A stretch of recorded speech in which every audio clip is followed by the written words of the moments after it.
implications for our nation. And sir, if the circumstances, if the facts are such that there are multiple accused belonging to different organizations, namely Army, Navy and Air Force, for the same set of offenses, then it becomes even more complicated, then because everyone has to be sent to their respective organization for disciplinary proceeding. Now sir, this bill will have many tangible benefits because, as I have said, it will increase efficiency, it will increase discipline in the inter-service establishments, it will be less time consuming to initiate judicial proceedings or administrative actions against the accused. It will also lead to, I guess, expeditious disposal of cases, because now they don't have to be sent back to their parent organization. They can be tried by the commander-in-chief or the officer in command of the ISO. So they don't, since they don't have to be sent to their parent organization, it will be, there will be, the cases can be disposed of expeditiously. Now sir, so now ma'am, so we support this bill. While I'm speaking on this bill, I would also like to request Honorable Minister to speak during his remarks on the theaterization plan, which has been on the table for a while now. And the idea of the theaterization plan is to integrate the capabilities of our three services. Now, what is a theater? A theater will have units from all the three services, and they will be operating under a commander. And the idea is that this unified body will be better able to address the security of our country in a particular geography. Now, sir, many military personnels have compared the move to theater command, the move towards our theaterization, without any comprehensive security strategy, as putting the cart before the horse. These are not my words. I just did some research and found this to be the view of many military professionals. Some others are of the view that India is geographically not suited towards theaterization, and resources can be easily moved even without the theater command plan. And finally, ma'am, since we already have a tri-service command in Andaman and Nicobar Islands, not much is known about the outcome of this, or not much analysis or report is available as to the performance or the complexities of this tri-service command. So I would request Honorable Minister, if it is in the national interest, if it is confidential, I can totally understand, he may not share it, but if it is not in the, if it is not confidential and he is willing to share it, then I would love to hear the views of the Minister. Thank you, ma'am. Thank you. Honorable Sri Ayodhya Rami Reddy Allah. Thank you, Madam, for giving me the opportunity to speak on the Inter-Services Organization Command, Control and Discipline Bill 2023. Today, we gather here to deliberate upon a momentous piece of legislation that holds the promise of transforming our armed forces and fortifying our nation's security. The Inter-Services Organizations Bill 2023 is not just a piece of legislation, it is a testament to the power of unity and jointmanship among our armed forces. As we stand at the cusp of establishing integrated or joint commands, this bill emerges as a guiding light, illuminating the path towards a more coordinated, agile and efficient armed forces. Let us take a moment to recognize the dedication and sacrifice of our brave soldiers, sailors and airmen who safeguarded our borders day and night, undeterred by the challenges they faced. The few of the positives of this bill: this empower the commander-in-chief or officer in command to exercise disciplinary and administrative control over the service personnel under their command, regardless of their service. This empowerment is just not a symbolic gesture, it is a strategic move towards forging a cohesive force that operates seamlessly and cohesively. In extension, this bill seeks to recognize and strengthen the existing inter-services organizations such as the Andaman and Nicobar Command, the Defence Space Agency and the NDA by providing them with the constitutional backing and the authority to ensure effective and command control over the personnel serving in or attached to them. Furthermore, the central government is empowered to constitute the new inter-services organizations, each comprising personnel from at least two of the three services, the Army, the Navy and the Air Force. This opens up avenues for greater cooperation, coordination and synergy among our armed forces, ensuring that they operate as a unified entity, responding swiftly and effectively to any threat that may arise. This bill is the provision, there is a provision in the bill for joint services commands, which will operate under the command of a commander-in-chief. This is a significant stride towards the theaterization plan of our armed forces, enabling integrated planning and joint operations. Madam, as we witness nations around the world adapting to the changing nature of warfare, this move signifies our commitment to remain at the forefront of military excellence.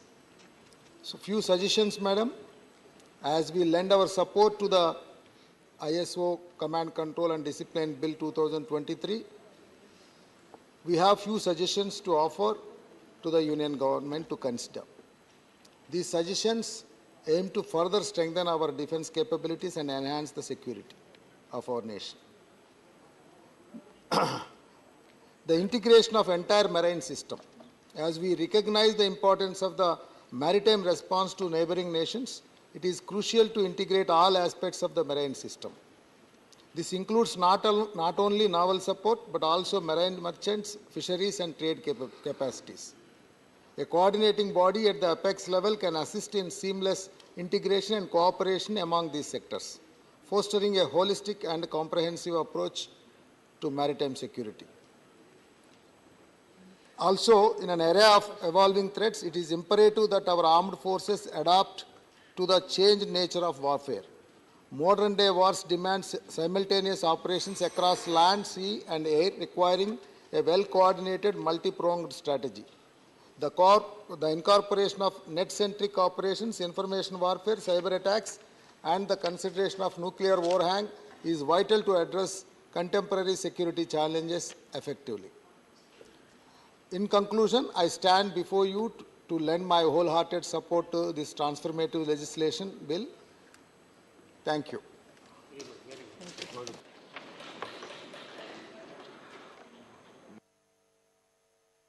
Honorable Dr. Ashok Vajpayee, 10 minutes.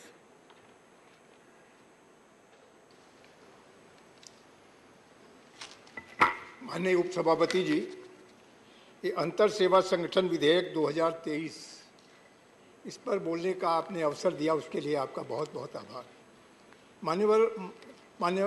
माननीय जी, मैं माननीय रक्षा मंत्री जी को बधाई देना चाहूँगा कि जो आज सैन्य बल की एक बड़ी महती आवश्यकता थी और बहुत दिनों से इस पर चिंतन हो रहा था, किस तरीके से संयुक्त रूप से जहाँ पर हमारी तीनों सेनाओं की फोर्सेज एक साथ ज्वाइंट काम करती हैं, चाहे थल सेना हो, वायु सेना हो या हमारी नौसेना हो, जब तीनों कमांड के लोग एक साथ काम करते हैं उस समय उनके ऊपर कोई भी अनुशासनात्मक कार्रवाई या कोई दंडात्मक कार्रवाई कैसे की जाए, क्योंकि इन सबका काम जो कमांड एंड कंट्रोल होता है इनकी मूल यूनिट से होता है जहां से इनकी नियुक्ति होती है और नियुक्ता अधिकारी ही इनके विरुद्ध किसी प्रकार की अनुशासनात्मक कार्रवाई कर सकता है।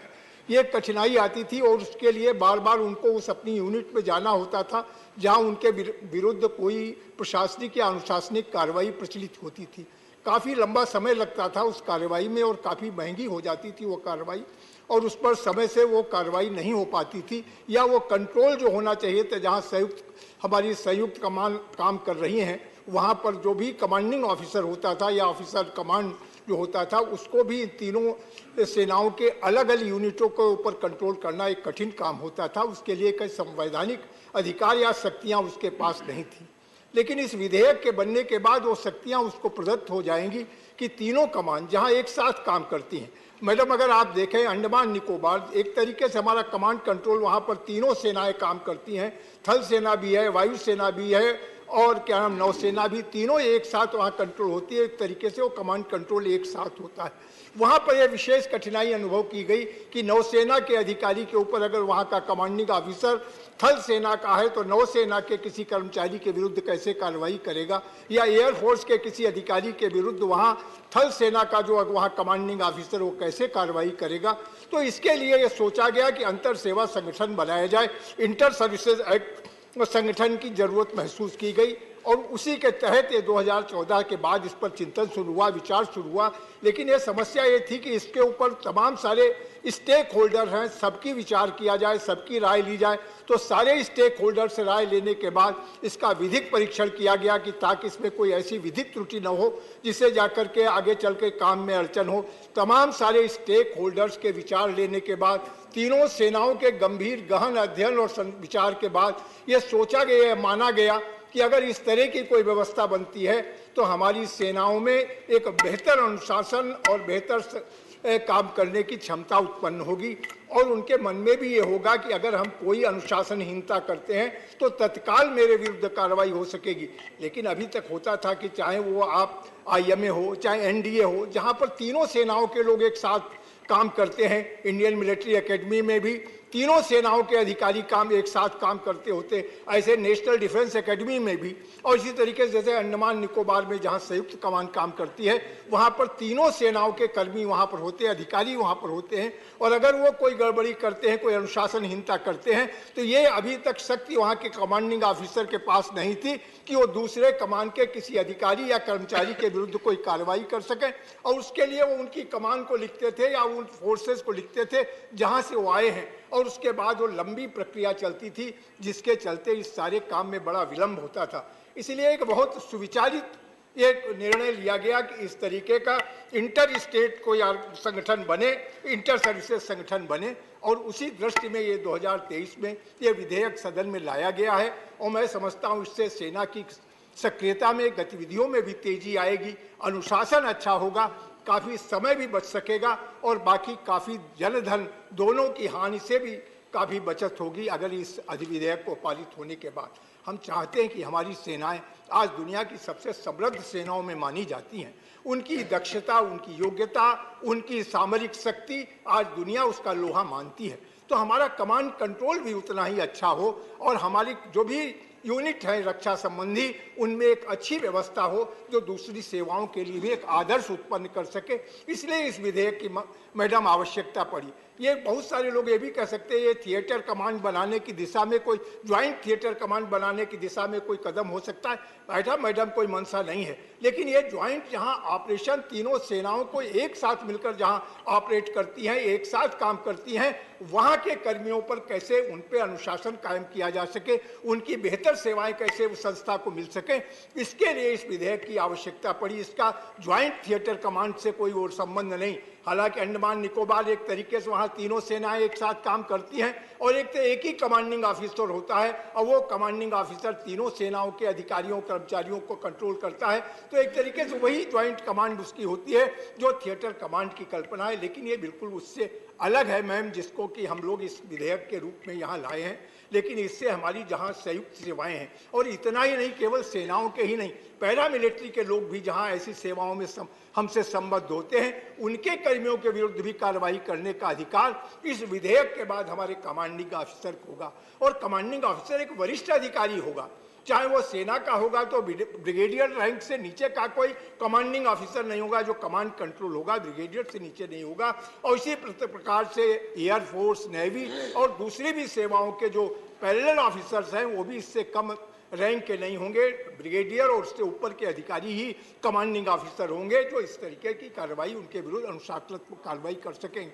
इसलिए मैंने इस विधेयक के पक्ष में ये विधेयक बहुत सोच समझ के लाया गया, बहुत सुविचारित विधेयक है। इससे हमारी रक्षा संबंधी मामलों में हमारी सक्रियता भी बढ़ेगी, हमारी गतिशीलता भी बढ़ेगी और बहुत सारे निर्णय जो बहुत समय तक विलंबित होते थे, जिनके ऊपर बहुत सारा पैसा खर्च होता था, वो भी बचेगा। और इस सब को हर तरीके से विचार करने के बाद ये विधेयक आया है। तो जैसा मैंने कहा कि सारे स्टेक होल्डर्स की राय ली गई है, सारी जुडिशियल उसको भी इस पे परव्यू में भी देखा गया, परीक्षण किया गया है कि इसकी जुडिशियल सेंटिटी क्या है, ताकि इसमें कोई ऐसी चीज न हो जो न्यायिक प्रक्रिया के विपरीत हो। इन सारी चीजों को ध्यान में रखकर इस विधेयक को लाने का काम किया गया है। मैं इसके लिए भारत सरकार को और देश के यशस्वी रक्षा मंत्री माननीय रक्षा मंत्री जी को बधाई देना चाहता हूं, जिन्होंने बहुत ही सामयिक और बहुत ही आवश्यक विधेयक को सदन के सामने लाए हैं। और इस विधेयक को पारित होने से हमारी सेना की दक्षता बढ़ेगी, कार्यकुशलता बढ़ेगी और मैं समझता हूं अनुशासन में भी एक बड़ा परिवर्तन आएगा। आपने इस पर मुझे मौका दिया, बहुत बहुत धन्यवाद। Honorable Sri G.K. Vasan.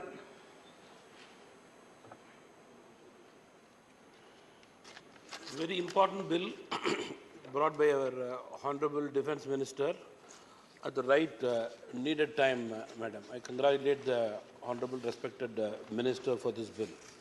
This particular bill empowers our army for a better coordination and cooperation to achieve their final goal.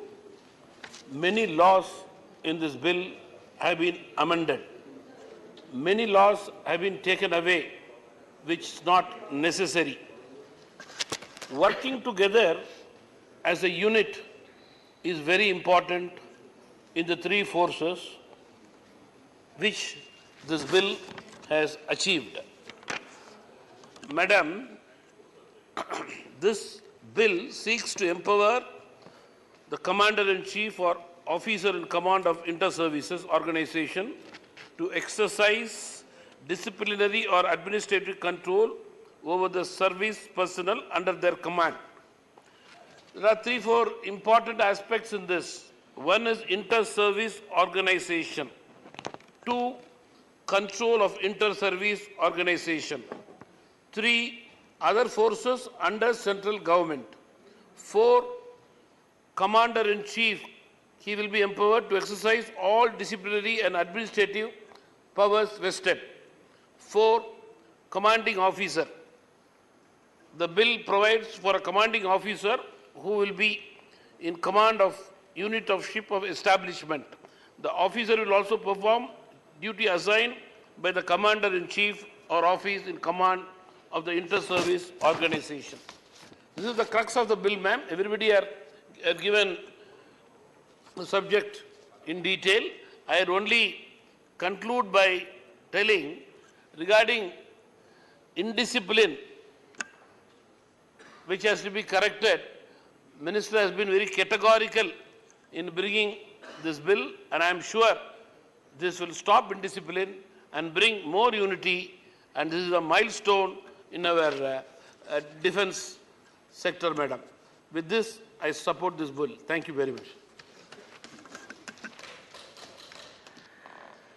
Lieutenant General Dr. D.P. Watts.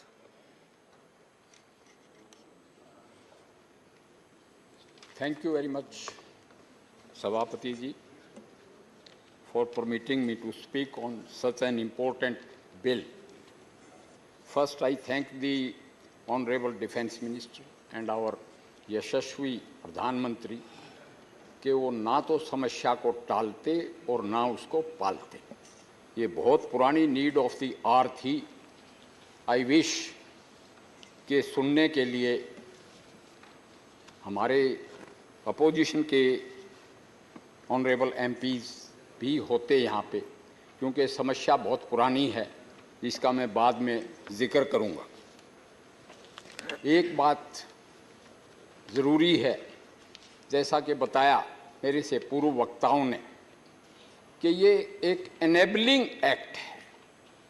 Inter services command control and discipline bill inter services organisations जैसे Andaman and Nicobar command, space agency, strategic forces, national defence academy, national defence college और ऐसी बहुत सी institutions हैं which are being commanded by the rank officers of the rank of Lieutenant General.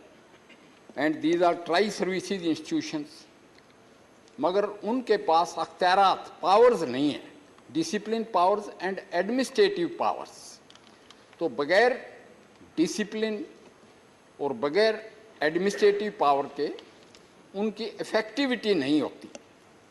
Navy, army, air force, navy और army act 1950 के हैं, sorry, air force और army act 1950 के हैं और नेवल एक्ट 57 का है. अब किसी नेवल पर्सनल को जो पोस्टेड है ट्राई करने के लिए for any offence, he has to be attached to a naval unit and there is a provision कि officer can not be punished by the other services officers और organisations. And personnel have to be moved out to naval units or air force units or army units for disciplinary purposes, which consumes time. जो उनकी ability है, यानी वो काम भी आ सकते हैं उस स्टेशन में रह के, वो वर्क आवर्स भी लॉस होते हैं और साथ में इकोनॉमिक लॉस भी होता है. कमांडर्स को एनेबल करने के लिए उनको ये अख्तियारात दे दिए गए हैं इस बिल के द्वारा. इस बिल को पूरी मैच्योरली डेलिब्रेट किया गया है, इसको फ्रेम किया गया. चीफ ऑफ स्टाफ्स कमेटी को इसका प्रेजेंटेशन किया गया. डिफेंस स्टैंडिंग कमेटी को इसका प्रेजेंटेशन जो हमारे डिफेंस फोर्सेस के जज एडवोकेट जनरल्स, यानी air force, navy and army के जज एडवोकेट जनरल्स जो हमारे लीगल ल्यूमिनरीज हैं, फिर इसको लीगल ल्यूमिनरीज को भी रेफर किया गया.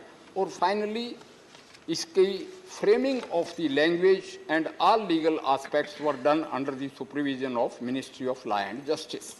तो now एक ये परिपक्व बिल है. रही बात कमांड, यानी सुजीत कुमार जी ने कहा within constraints I will like to say कि is there a need for theatre commands. Theatre commands basically world war 2 में भी थे. अमेरिका तो ग्लोबल पॉलिसिंग का काम करते हैं. उनके पास many four star generals commanding the theatre commands and even five star generals भी हैं. और वो पैसिफिक कमांड है, अफ्रीका कमांड है, यूरोपियन कमांड है, यानी पूरे वर्ल्ड पे उनका ग्लोबल पॉलिसिंग का एक्शन है. And their economy permits them to move the forces all over the world. Threat perception ऐसी है कि चाइना में ने भी थिएटर कमांड्स बनाए हैं, 5 उनके पास भी हैं और उनका वेस्टर्न कमांड इज फेसिंग अस. जहाँ तक हमारा सवाल है, अभी तक तो हमारा डिफेंसिव ही स्ट्रेटजी है कि to defend the territories of India. मगर जैसे हम दुनिया की 5वीं इकोनॉमिक पावर हैं और मोदी जी की कमांड में जितनी तेज़ी से हम आगे बढ़ रहे हैं, तो 2030 तक या 2027 तक हम तीसरी सबसे बड़ी इकोनॉमी हो जाएंगे. We have a very big sea line to defend.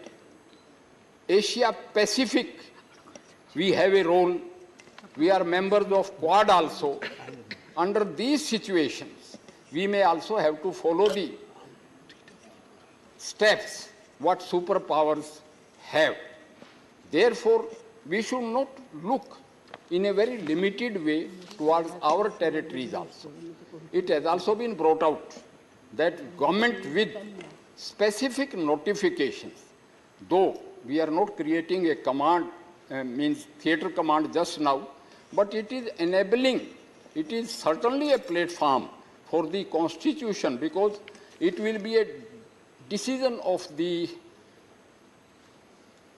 Ministry of Finance, standing committee means a cabinet committee on security, and if they notify it, certainly a theatre command can be constituted. Same way other paramilitary forces, standing orders are there. When war comes, then BSF, CRPF, Coast Guards, they will come under the command of respective forces, armed forces. As far as the discipline is concerned, central government can very well notify, and with this notification, they become the part of theatre command also. So in totality, it is a enabling act, and as I was mentioning, कि अगर हम fully prepared होते, तो 1962 में China के हाथों हमारा bitter experience नहीं होता।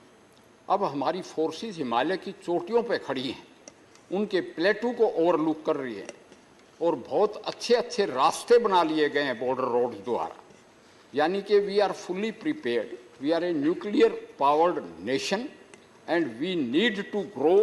For that growth we need to strategise, prior proper planning, and then we have to exert our might, or you can say our policy of a velvet glove with an iron fist.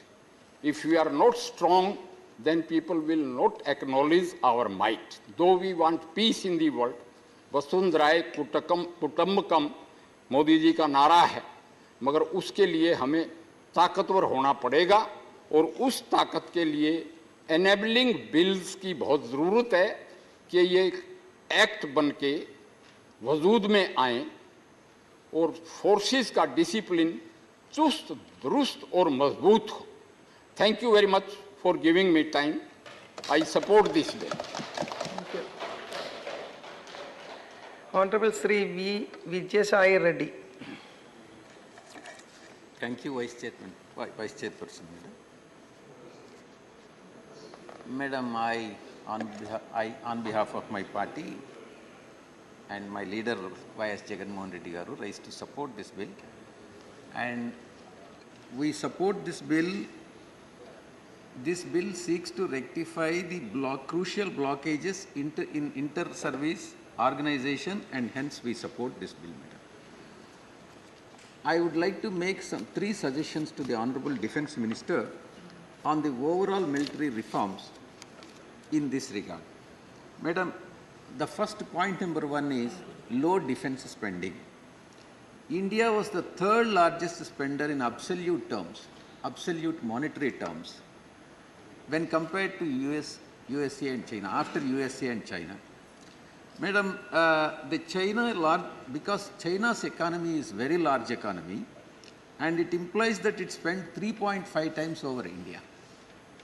When it comes to the absolute terms, while India spends about $77 billion, and when it works out in terms of percentage of GDP, it works out to 2.66%, whereas percentage of China spending on GDP is only 1.74. However, in terms of in absolute monetary terms, it is $293 billion, whereas 293, whereas 77. So the comparative figures may give a different indication. However, there is a necessity to increase the military spending, which I request the Honorable Minister to kindly look into the issue, sir. Sir, Madam, the Ministry has a share of central government. Share of central government in 2016 and 17, it was 17.8% of the total central government expenditure, and which has declined to 13.2% in 2023-24. In fact, a suggestion has been made by the committee and on Ministry of Defence. The Ministry of Defence should be allocated at least a minimum of 3% of GDP to ensure adequate preparedness of the armed forces. Madam, I request the Honorable Defence Minister to kindly look at the issue and ensure that the minimum amount of 3% of GDP is allocated to the ministry in the interest of the nation. The second point which I would like to bring to the notice of the Honorable Defence Minister is a high number of vacancies. Madam, as per the government data available with me, there are about 1.55 lakh unified positions across the three forces. Madam, the army accounts for the maximum of 1.36 lakhs vacancies, followed by Navy of 12,500 vacancies and Air Force 7,000 vacancies. I request the Honorable Defence Minister to kindly look into the vacancy position and address the issue to give a renewed thrust to the recruitment in mission mode, Madam.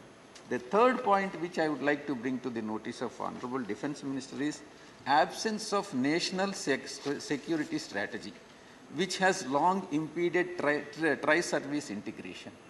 This is a very important issue, Madam. Most of the global players, be it US, China, UK, France, all developed countries, including Japan, have the formal national security strategy or policy. I request the Honorable Defence Minister to clarify the status of NSS in the country and steps being taken towards it. Thank you very much, Madam. We support with this this bill in this regard. Thank you very much. Dr. M. Tampiture. Thank you very much, Chairman. I support the bill introduced by Honorable Defence Minister Rajnath Singh Ji. In the introduction, he said about the policy of the present government, especially under the leadership of Honorable Prime Minister Modi Ji and also Rajnath Singh Ji. How they are strengthening our army and modernizing. At the same time, what are the reforms required? In that respect only, he has brought in the Inter-Services Organization Command, Control and Discipline Bill 2023, 6, empowerment of Commander-in-Chief and Officer-in Command of the Inter-Service Organization with all disciplinary and administrative powers in respect of personnel servicing in or attached to the such organization. This is a very important thing he has brought in. First of all, Madam, when we are discussing about the Defence Department, security also is what we are discussing. So our Indian security, not only the army is also strengthening, at the border security also more important. For example, if you take Tamil Nadu, there are Kachetiv issues there. As our already member, one honorable colleague said, when marine security at the point, when the fisherman is going, how the navies are protecting, and also other navy, that Sri Lanka Navy, how they are treating our fishermen. In that, because of Kachetiv is part of our Indian territory, still it is under control of Sri Lanka. Because at that time, Indira Gandhi period, she unceremoniously, it is given to the Sri Lanka. But it is not passed and approved by the parliament. Any territory, if you are giving to any other country, it has to be approved by parliament. Still, it is not yet approved. In this regard, our honorable former Chief Minister, Madam Jayalalitha Ji, went to the Supreme Court and put a case that this Kachetiv is the part of our Indian territory, which because of that, Navy can also use that area and save our Tamil Nadu fishermen. That kind of way to secure give the protection, and not only the country and our fishermen community, Tamil Nadu fishermen, the Defence Minister has come forward to see that somehow the Kachetiv is still once again to come to our thing. That has to be done. We are requesting that. For a long time, we are demanding this issue. This is very, very important to solve the Tamil Nadu fishermen issue. And also Tamil Nadu fishermen, they are taking with the Sri Lankan Navy. They are shooting our fishermen. They are our Navy. I don't know what they are doing. Sometimes they are risking that they are not giving. But instead of that, all Tamil Nadu fishermen is taken to put in the prison of Sri Lanka. And we are gone requesting our Prime Minister to release them. But after taking India government, we have seen that our Honorable Prime Minister took a lot of steps to free our fishermen from Sri Lanka. We are appreciating that. We are not denying that. At the same time, for security reasons, especially defense reasons, not only you are bringing so many reforms, appreciate that. And discipline, I think, is very, very important. At the same time, defense area also important for the country. In that respect, I request Honorable our Defence Minister to see the Tamil Nadu demand for a long time to bring that once again the Kachit part of our Indian territory. That is my request, Madam. In that respect, I am supporting this bill. Thank you very much. Thank you. Honorable Sri Kanaka Mandala Ravindra Kumar. Thank you, Madam, for giving this opportunity. The Inter-Service Organization Command, Control and Discipline Bill 2023, the government intended to bring the officers belonging to various service of defense establishment, that is Air Force, Navy and Army, but who are serving in an interest service organization under Commander-in-Chief of the, or the Commander, Officer-in-Commander under a single act, so that while serving under a Commander-in-Chief or the Officer-in-Command, any disciplinary issues that can be dealt accordingly without referring the matter to the respective services for taking appropriate action under relevant act, that is Air Force Act 1950, Army Act 1950 or Navy Act 1957. This bill is basically enabling legislation which empowers the heads of the inter-service organizations to service effective command, control and discipline on all personnel of regular Air Force, Army and Navy and to persons of other forces as notified by the central government who are serving in or attached in inter-service organization without amending the respective acts. Sir, over the period of time, military operations become more complex and interdependent because the global security landscape has evolved in such a manner. The emergence of symmetric threats, cyber warfare, and the need for joint operations demanded greater coordination, communication, and seamless integration among the different branches of armed forces. The Inter-Service Organization Command, Control, and Discipline Bill 2023 is essential under these circumstances. What happened during the Mumbai terror attack, everybody knows, due to this systematic coordination between various security forces, the threat was handled in such a coordinated manner that the perpetrators were forced to run for shelter and they took shelter in neighboring countries. This bill acknowledged the requirement for a unified approach to command, control and discipline within the armed forces by establishing a precise and uniform mechanism across all ISOs. By granting Commander-in-Chief and Officer-in-Command of ISO authority to exercise disciplinary and administrative powers, regardless of the specific services of personnel belonging to, the bill fosters a sense of unity and collective responsibility. This bill would have direct impact on command, control and discipline of inter-service organizations like Andaman and Nicobar Command or Defence Space Agency and joint training establishment like National Defence Academy or National Defence College, as the Commander-in-Chief or Officer-in-Command of such inter-service organizations are not empowered to exercise disciplinary or administrative powers over the personnel belonging to other services. In view of this, this bill is very much needed. I congratulate the Honorable Defence Minister. In view of this, I welcome and support the bill. Thank you, Chairman. Shri Sujit Kumar, he wants to make... Thank you for allowing me another 30 seconds, though I have already spoken on this bill. Sir, मैं दो बातों के लिए सरकार को बधाई देना चाहता हूँ. Sir, the entire nation knows about the aggression of China in the Indo-Tibet border. The Indo-Tibet border, sir, not India-China border. Sir, लेकिन सर पहली बार 1962 के बाद हम लोग मुंह तोड़ जवाब दे पाए चाइना को और आंख से आंख मिला के आज चाइना के साथ हम लोग खड़े हैं. So this definitely deserves compliments and commendation on behalf of the House to the Honorable Defence Minister. और सर दूसरी बात, sir, I would like to salute the work of Border Roads Organization (BRO). Sir, I have interest in strategic issues and I have been to Pangong Lake, DBO Daulatabad Oldie and Bumla Pass near Tawang in Arunachal. Sir, the kind of roads we have today in our border areas is, sir, to be seen, to be believed. 10 साल पहले sir हम लोग बहुत पीछे थे China के sir infrastructure के सामने. आज sir really the BRO has done such a stupendous and stellar work. For this also I would like to commend Honorable Defence Minister. Honorable members, I happen to be from Sainik School, Chittorgarh, and I keep on meeting several three-star generals, admirals. There is upbeat mood.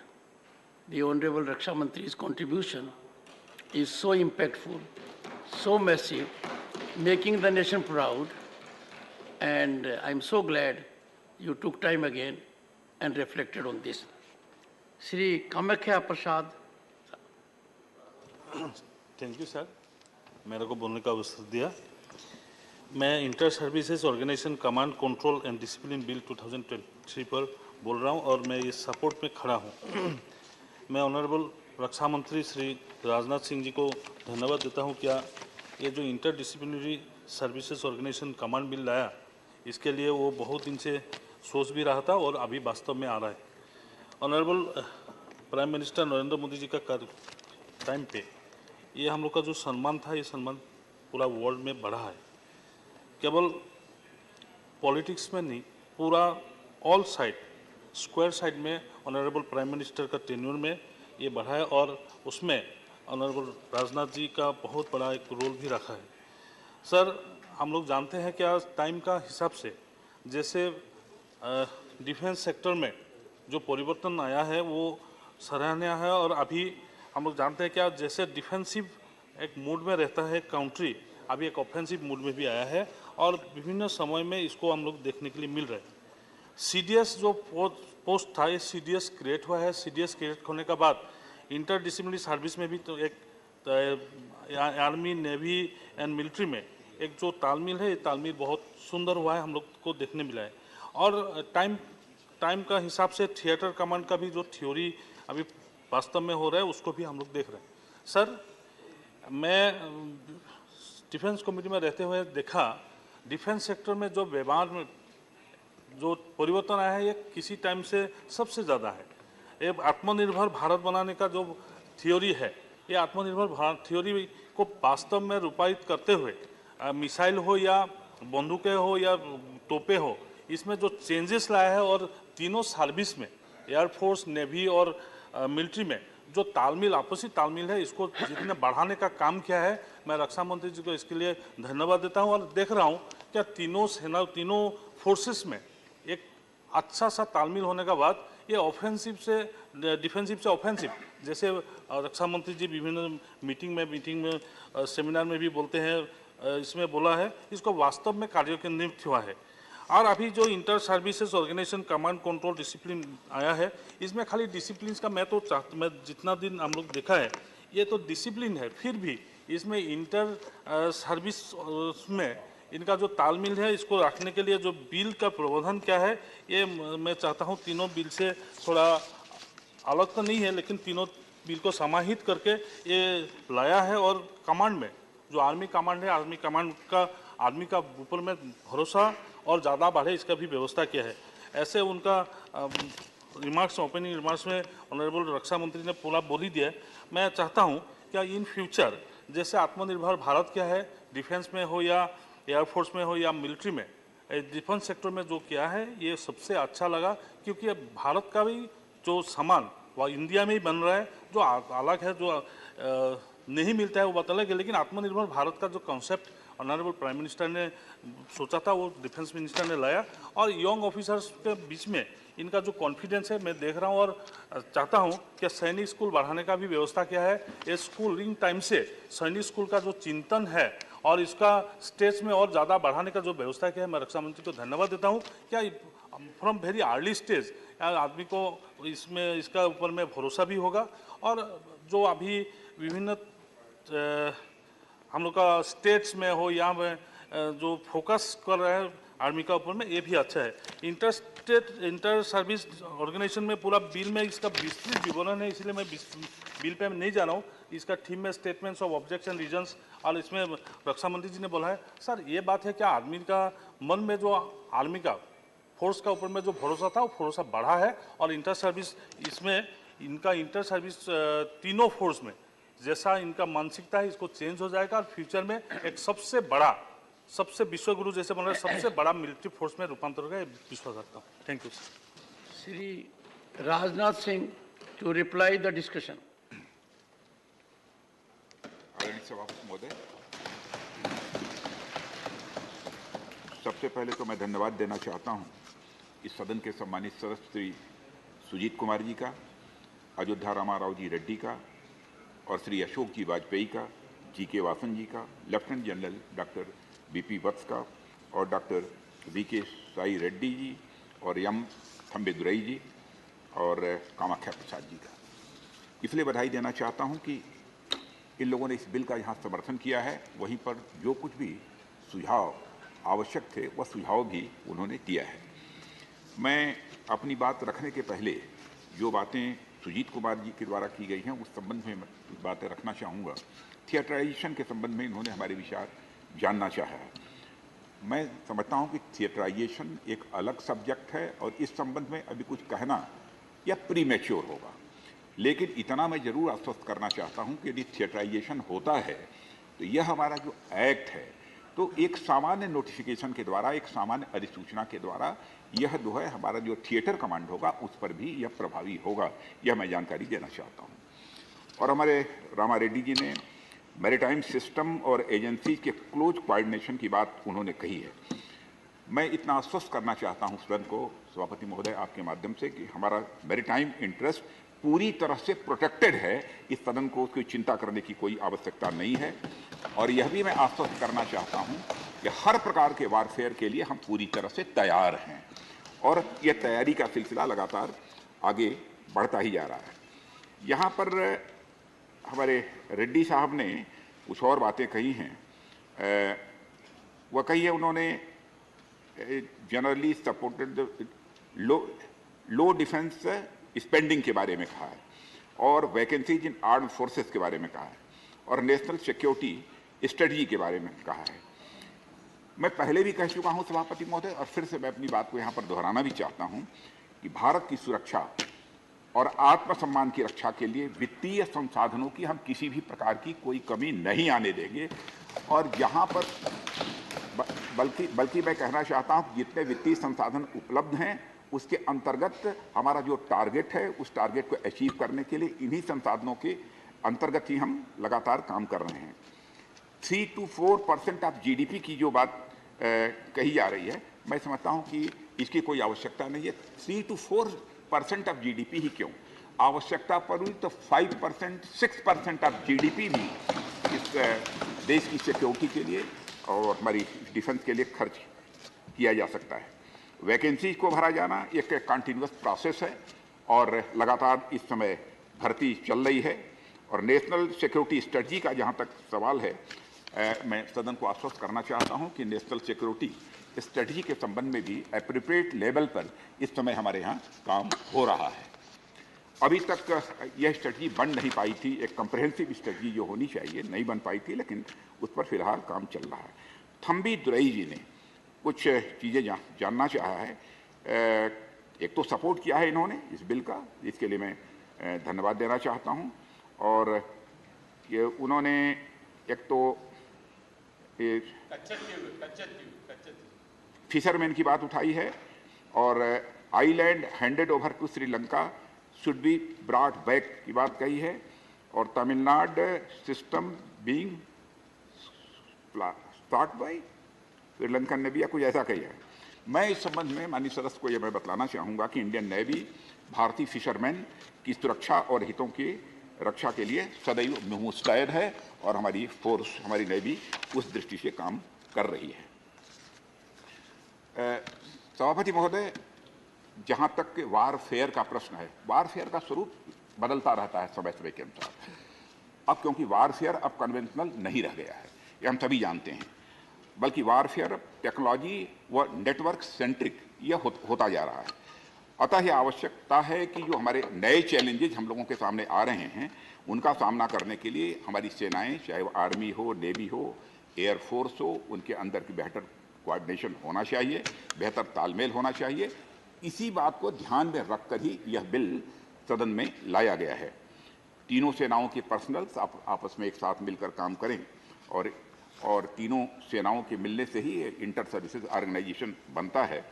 और मैं समझता हूं कि यह organisation बन जाने के बाद, यह एक्ट पास हो जाने के बाद हमारी ये जो इंटीग्रेटेड होकर हमारी ये जो ये इंटर सर्विसेज ऑर्गेनाइजेशन है और बेहतर तरीके से ये काम कर सकेंगी, ऐसा मेरा विश्वास है। सभापति महोदय, मैं सदन को यह भी अवगत कराना चाहता हूं कि इस बिल के बारे में, जब यह बिल स्टैंडिंग कमेटी जो रक्षा विभाग की है उसके समक्ष विचाराधीन था, तो इस स्टैंडिंग कमेटी ने इतना कम्प्रिहेंसिव माना, इस बिल को अपने इतना परफेक्ट माना है कि स्टैंडिंग कमेटी ने रिकमेंड किया है और अपील की है दोनों सदनों से कि बिना किसी संशोधन के इसे सदन के द्वारा पारित किया जाना चाहिए। और मैं समझता हूं कि पहली बार ऐसा हुआ है कि स्टैंडिंग कमेटी ने रिकमेंड किया हो कि बिना किसी अमेंडमेंट के इसे पारित कर दिया जाए। और मैं धन्यवाद देना चाहता हूं सभी माननीय सदस्यों को कि बिना किसी अमेंडमेंट के वो इस बिल को अपना समर्थन दे रहे हैं, लेकिन जो भी उन्होंने सुझाव दिए हैं उन सुझावों पर भी जो हमारे व्यू पॉइंट हैं उनको मैंने इस सदन के समक्ष रखा है। और आगे जो जो भी सुधार की आवश्यकता होगी, जो भी, क्योंकि रिफॉर्म्स एक कंटिन्यूअस प्रोसेस है, ये चलता ही रहता है। जिस जिस प्रकार के रिफॉर्म्स की जरूरत होगी वो सदैव हम करते रहेंगे, इतना मैं सदन को आश्वस्त करना चाहता हूं। और मैं पुनः आभार व्यक्त करना चाहता हूं जिन माननीय सदस्यों ने अपने विचार इस बिल के ऊपर व्यक्त किए हैं, और इन्हीं शब्दों के साथ उनके प्रति आभार व्यक्त करते हुए और माननीय सभापति महोदय, आपके प्रति भी मैं विनम्रतापूर्वक आभार व्यक्त करता हूं कि आपने भी मुझे इस बिल के ऊपर अपना विचार व्यक्त करने का अवसर दिया। बहुत बहुत धन्यवाद।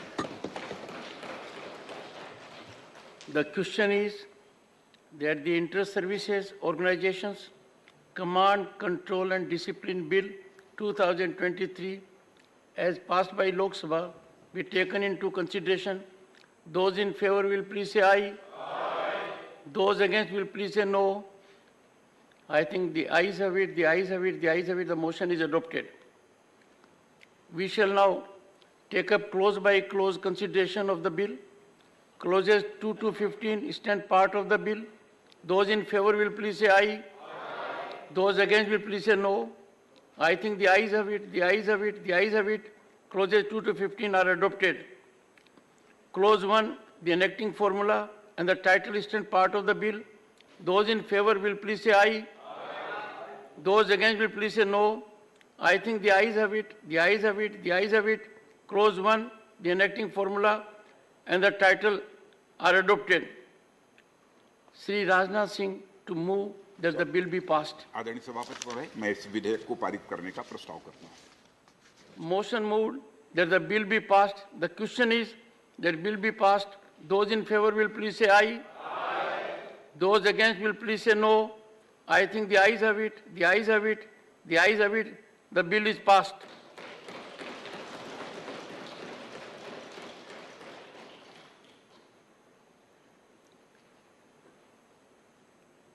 Shri Dharmendra Pradhan to move a motion for consideration of the Indian Institutes of Management Amendment Bill 2023.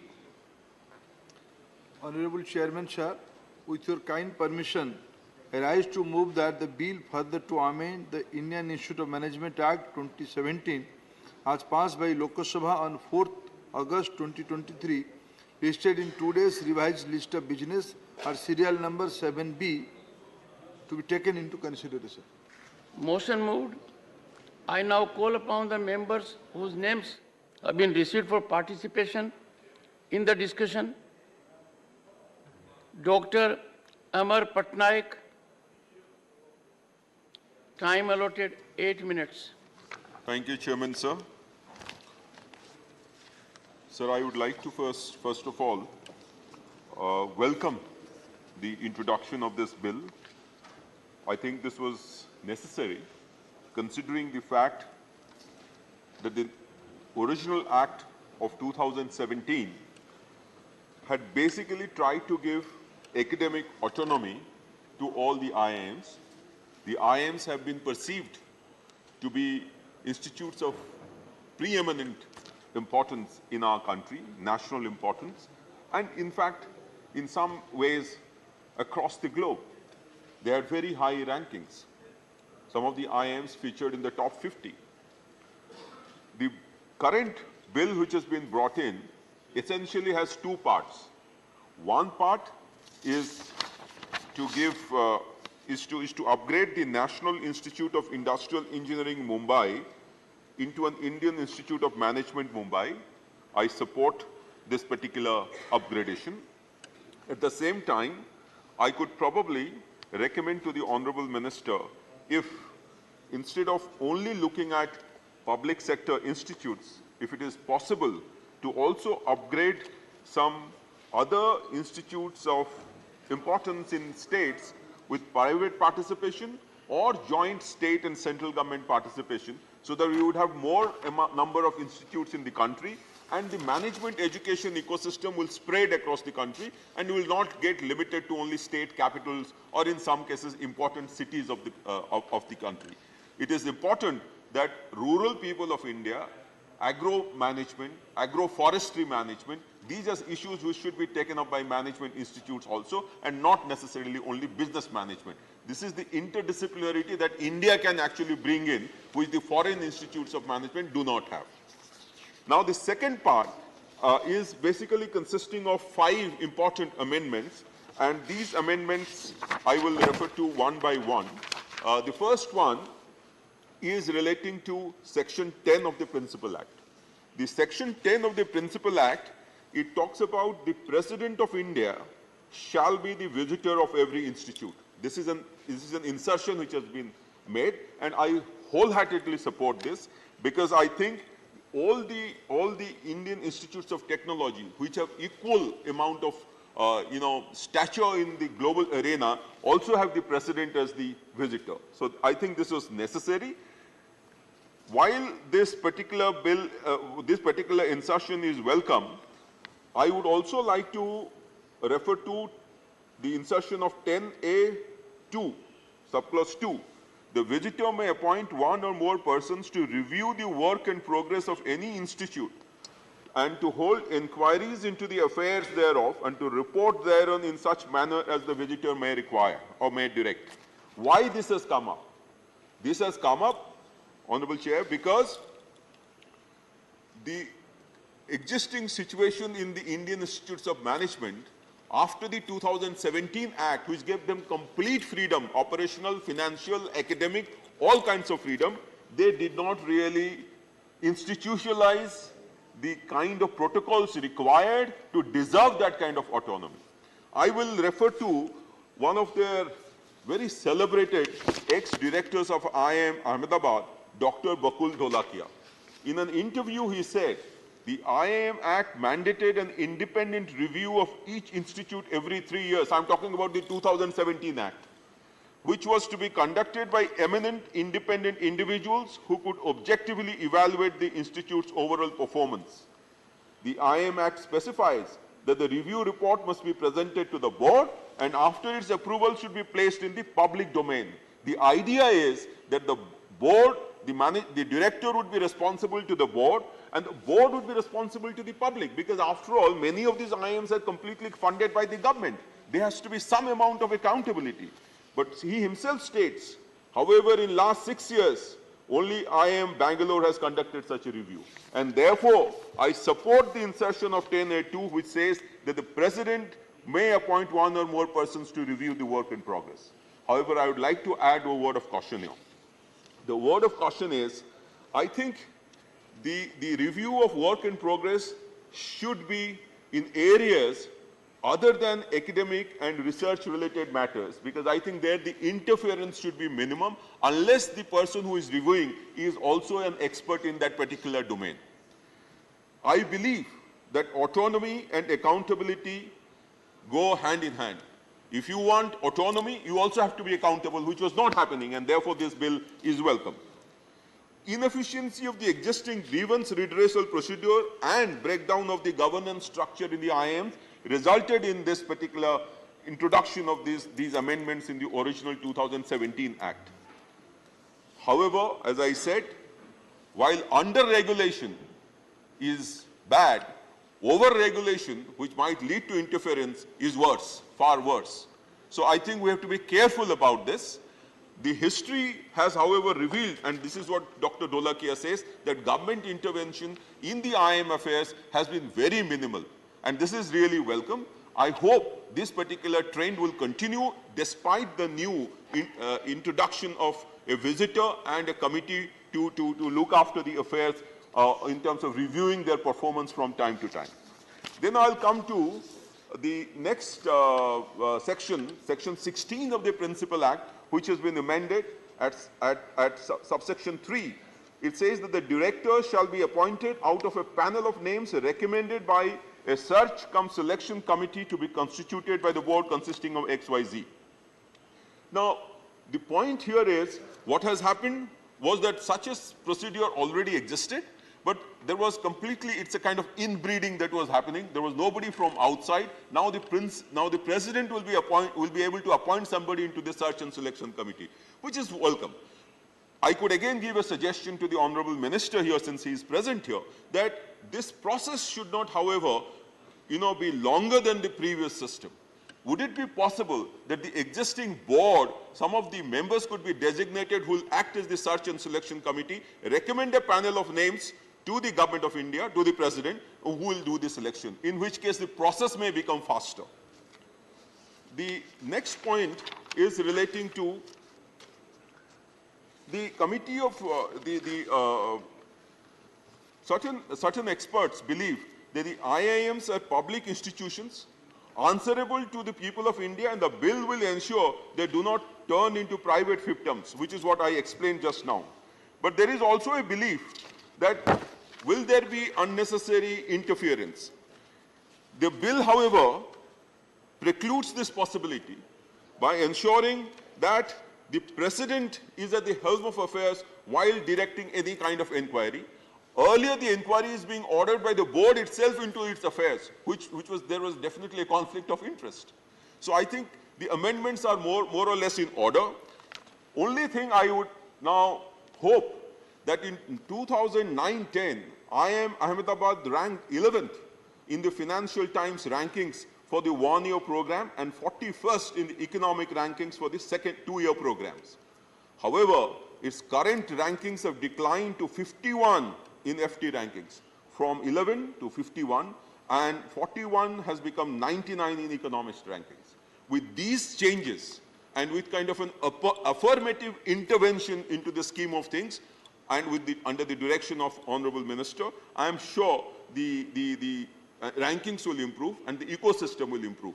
However, it is extremely important that the management education should spread across the country. People who are probably not able to learn in English and learn in local languages, some kind of mechanism could be held in which the IIMs could handhold some of these institutes at the state level and give them the courseware in local language, in which case the educational knowledge would spread, the management educational knowledge would spread, and this is required for all disciplines and not necessarily in business management.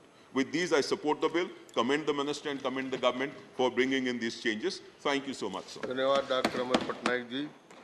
माननीय doctor Anil Agarwal. धन्यवाद उपसभापति महोदय। मैं आपका और अपनी party का धन्यवाद करता हूं कि इस महत्वपूर्ण बिल पर मुझे बोलने का मौका दिया। महोदय, 1961 में ये महसूस किया गया कि देश की अर्थव्यवस्था और डेवलपमेंट फाइनेंशियल ग्रोथ के लिए इंडियन इंस्टीट्यूट ऑफ मैनेजमेंट का संचालन किया जाए, जिसमें देश के बेहतर स्टूडेंट पढ़ें और देश की आर्थिक प्रगति करें। और उसी क्रम में दो institute, Indian institute of management शुरू किए गए, एक अहमदाबाद में इंडियन इंस्टीट्यूट ऑफ अहमदाबाद और इंडियन इंस्टीट्यूट ऑफ कलकत्ता। बाद में 4 इंस्टीट्यूट और बढ़ाए गए, Indian institute of Bangalore, Indian institute of management Lucknow, Indore और कोझिकोड। इस प्रकार 4 इंस्टीट्यूट और बढ़े और कुल मिला के 6 इंस्टीट्यूट बनाए गए। माननीय मोदी जी के आने के बाद 2014 के बाद, जहां पिछले 70 वर्षों में लगभग 6 इंस्टीट्यूट थे, माननीय मोदी जी के आने के बाद 7 इंस्टीट्यूट बढ़ाए गए और इस प्रकार इन इंस्टीट्यूट्स की संख्या 13 हुई। आप समझ सकते हैं कि देश के यशस्वी माननीय प्रधानमंत्री नरेंद्र मोदी जी का, जो देश को तीसरी बड़ी अर्थव्यवस्था बनाने का संकल्प है, उस पर कितना तेज़ी से काम कर रहा है, और उनके इस सहयोग में हमारे माननीय शिक्षा मंत्री श्रीमान धर्मेंद्र प्रधान जी इसमें एक और इंस्टीट्यूट का इजाफा करने जा रहे हैं। महोदय, the national institute of industrial engineering Mumbai एक बहुत अच्छी संस्थान है और इसने देश के टेक्नो मैनेजरल स्ट्रेंथ में काफ़ी वृद्धि की है। लेकिन इस इंस्टीट्यूट में सब कुछ होने के बावजूद चूँकि नेशनल इम्पोर्टेंस का इसको दर्जा नहीं प्राप्त था, तो ये अपनी डिग्री नहीं दे पाते थे। उससे इंस्टीट्यूट की रैंकिंग में और इंस्टीट्यूट के छात्रों में थोड़ा सा एक मन में रहता था कि इतना सब होने के बावजूद हमको जो मान सम्मान मिलना चाहिए वो नहीं मिला।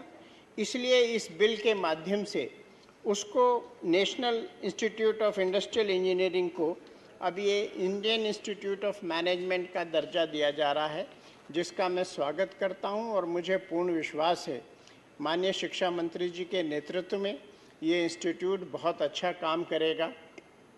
आज जब भारत में माननीय महोदय देश की अर्थव्यवस्था को हमको तीसरे स्थान पर लेके जाना है, तो हमें आवश्यकता है कि देश में अच्छे मैनेजमेंट इंस्टीट्यूट हों और उनके छात्रों के माध्यम से हम देश की अर्थव्यवस्था को गति दें।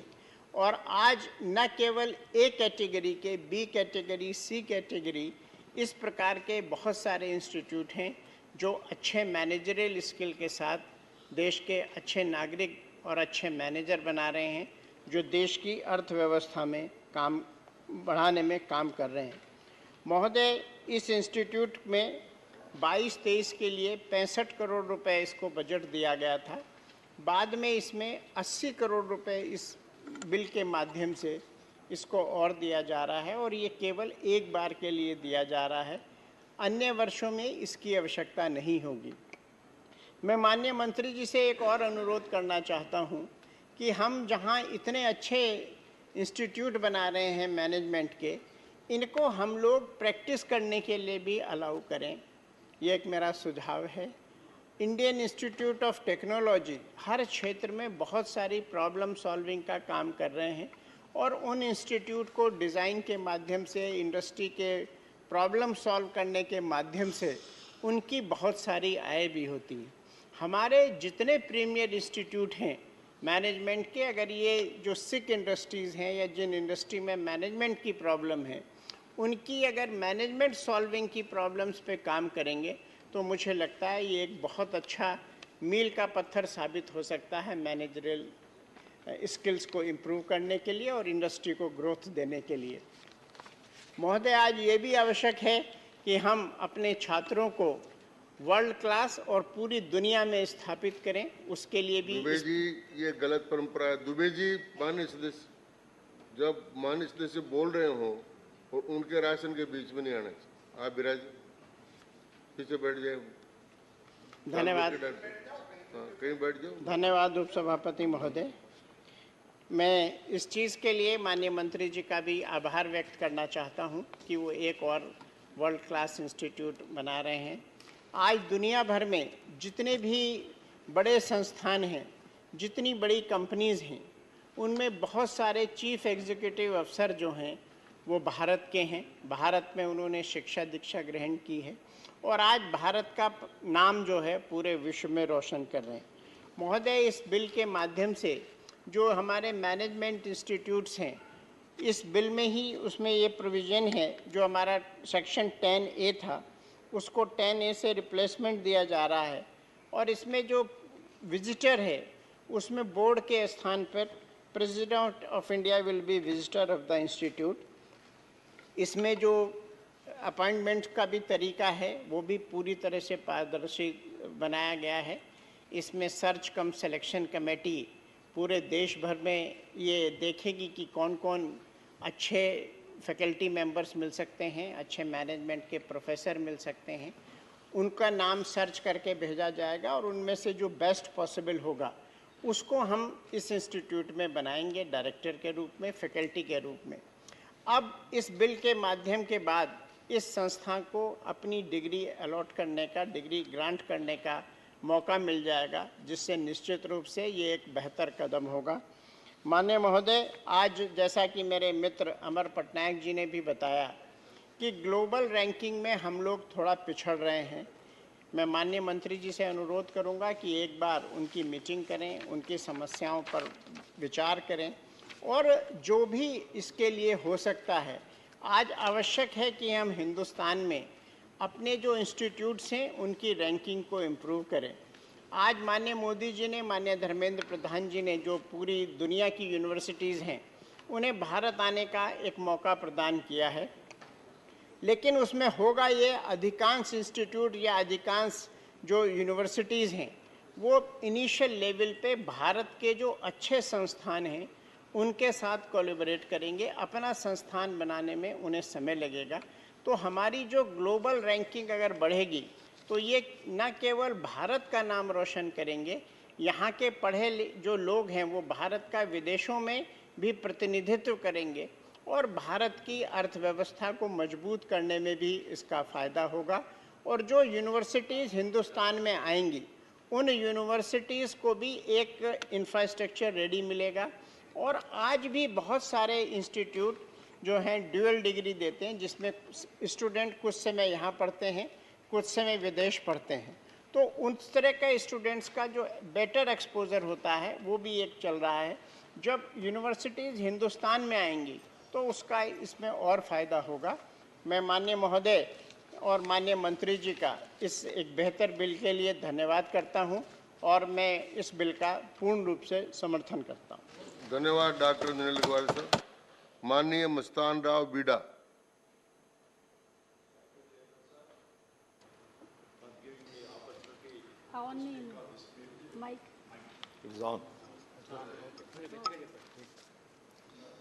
The Indian Institutes of Management, IIMs, are management, education and research institutes in India.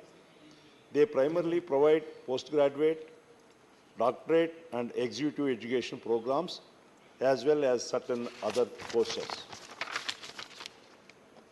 Following the enactment of the Indian Institutes Management Act in 2017, the IIMs were designated as institutes of national importance. The Indian Institutes of Management Amendment Bill 2023 comes 6 years after the IIM Act of 2017. The amendment upgrades the National Institute of Industrial Engineering, Mumbai, to the Indian Institute of Management, IIM, including it in the IIM network. NITIE has encountered several hurdles as a result of its absence from any act of parliament. With this amendment, there shall be further seats available for management aspirant, which is positive message for them.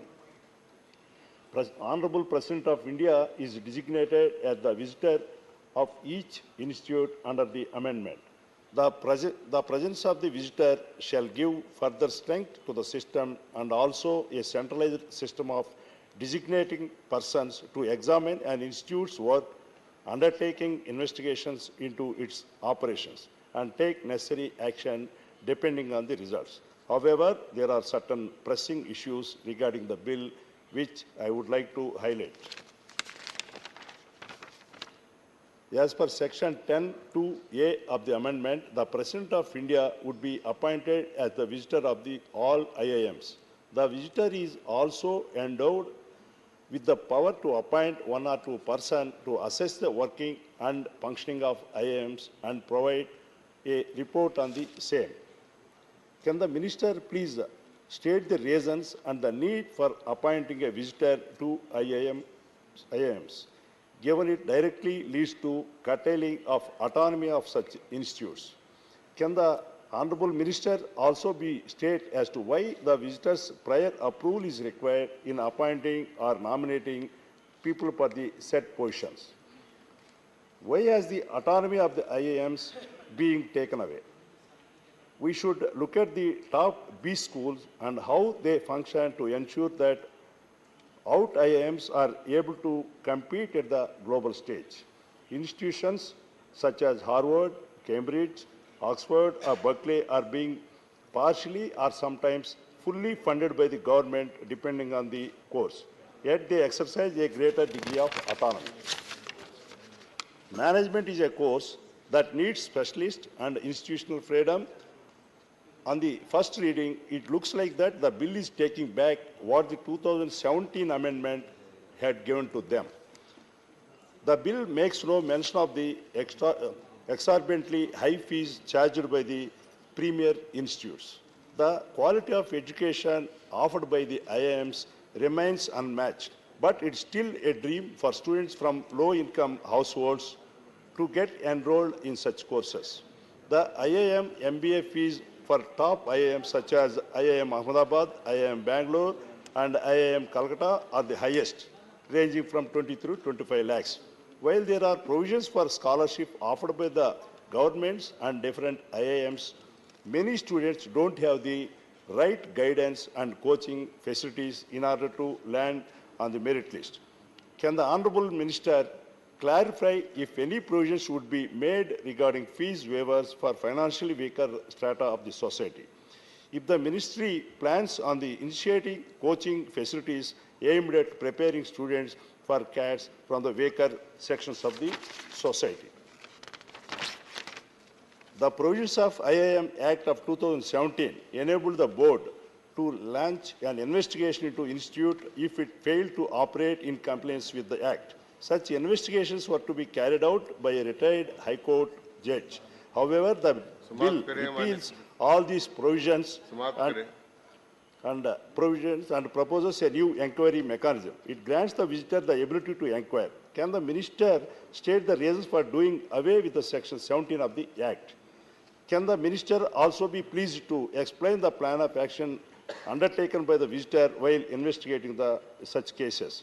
Also, as per the institutional position, the presence of visitor equates to the presence of the Education Ministry in the process. How does the presence of government in such processes benefit the IIMs? Or it's 1 minute, sir. While the move to include NITIE Mumbai under the ambit of IIMS has been widely appreciated, a few sections of the bill tend to undermine the functioning of IIMs, thereby having a negative impact on their performances. I sincerely urge the Honourable Minister of Education to address the concerns raised above and provide explanation for them. With this, I support the bill on behalf of YSR Congress Party and our Honourable Chief Minister Sri Jagan Mohan Reddy Garu. Thank you, sir. Thank you for being here. माननीय Shri G.K. Vasan ji. Sir, I congratulate the Minister, sir, for bringing this bill at an appropriate time. IIMs are proof that the Indian education system is par with the top business schools around the world, sir. But still, sir, we understand our ranking has to be improved, and I'm sure this particular bill will give more importance for bringing our rank in the world level, sir. Today, sir, we are proud that our country caters the need of lakhs and lakhs of students, not only in India, but around the world for higher education, sir. This particular bill, the Act declares Indian Institute of Management as institutes of national importance and regularizing their functioning, sir. Especially, sir, the bill designates the President of India as visitor of every institute covered by the Act. This is very respectable, not only for the country, sir, for students who are going to study from all over the world, sir. Appointment and removal of IIM directors, sir, merit, discipline, transparency is in the bill, no doubt, sir. At the same time, appointment of chairman, chairperson of the board and governors. For this, the bill amendment to provide the chairperson of the board will be nominated by the visitor is a proper gesture, sir. Dissolution of the board, I would like to ask the Honorable Minister, dissolution of the board is very important in that the visitor is not involved. There should not be any controversy in the dissolution of the board. If it comes to the knowledge of the visitor, then it may be respectable. Coordination forum, incorporation of institute, for all this, sir, this bill gives a proper answer, sir. To conclude, sir, the need of the top uncompromised education is the future for the well-being and growth of our next generation, sir. This bill, I am sure, will further enhance the position of IIMs in the global ranking table. Thank you, sir. धन्यवाद मासन साहब। माननीय श्री सकलदीप राजभर जी, माननीय श्री सकलदीप राजभर जी, अनुपस्थित Shri V Vijay Sai Reddy. Thank you, Vice Chairman, sir. Sir, I have 3 points to be brought to the notice of the Honorable Minister. Sir, I raised to support this bill, and it's a very good bill, and we appreciate the Honorable Minister for Education for bringing this good bill, sir. And the first point which I would like to bring to the notice of the Honorable Minister is reduced budgetary support for IIM, sir. Sir, in the past 7 years, 7 new IIMs have been added and created, taking the total count of IIMs in the country to 20 in number, sir. The bill seeks to convert even the National Institute of Industrial Engineering, Mumbai, to IIM, which should be appreciated, sir. Sir, however, there is a obvious mismatch between the increase in number of IIMs and the decrease in the, on the contrary, decrease in the budgetary support to them. Sir, in 2022-23, the budgetary estimate was initial budgetary estimate was 654 crores, while it was reduced subsequently in the revised estimate stage at 608 crores, sir. Sir, in 2023-24, that is subsequent years, next year, the budgetary allocation for IIM stands at 300, which is half of the earlier years, sir. Sir, which is less than half of the allocation for the previous financial year. Sir, I request the Honorable Minister to ensure that adequate budgetary support is given to all the 20 IIMs because number has reached the 20, sir.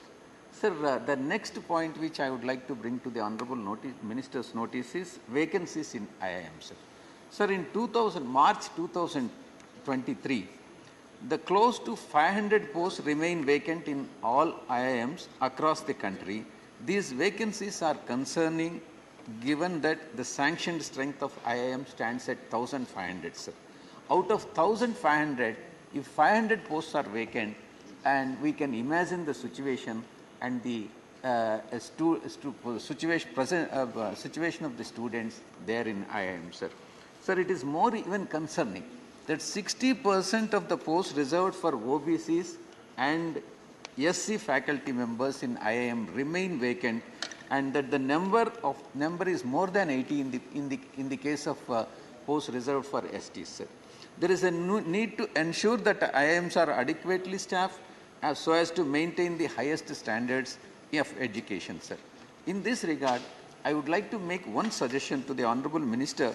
The point number 5 and sub-point of 5 of the statement of facts, which is enclosed along with the bill, sir, the statement of objects and reasons, amending section 29 of the Act relating to the committee, that is coordination form of institute.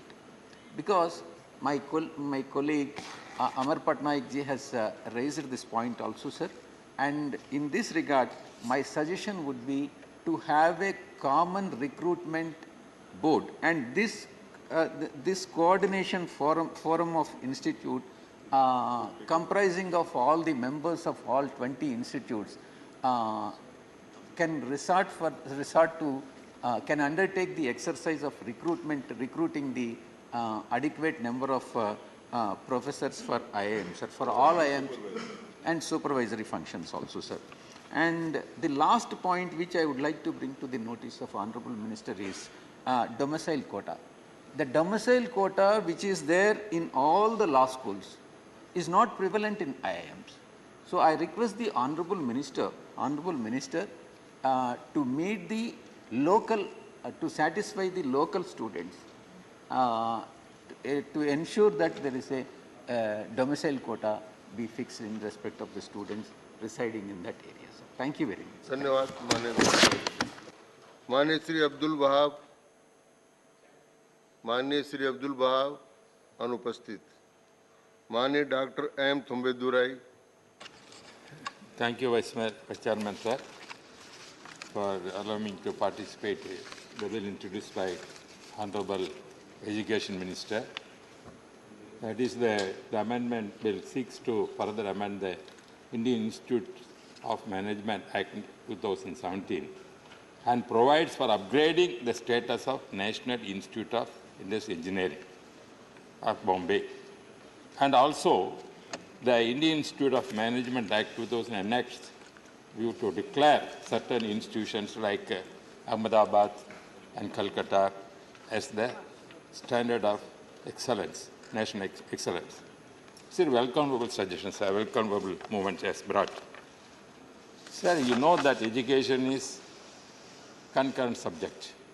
It is also state subject and also central subject, because the central has every power to enact laws. There is no objection to that.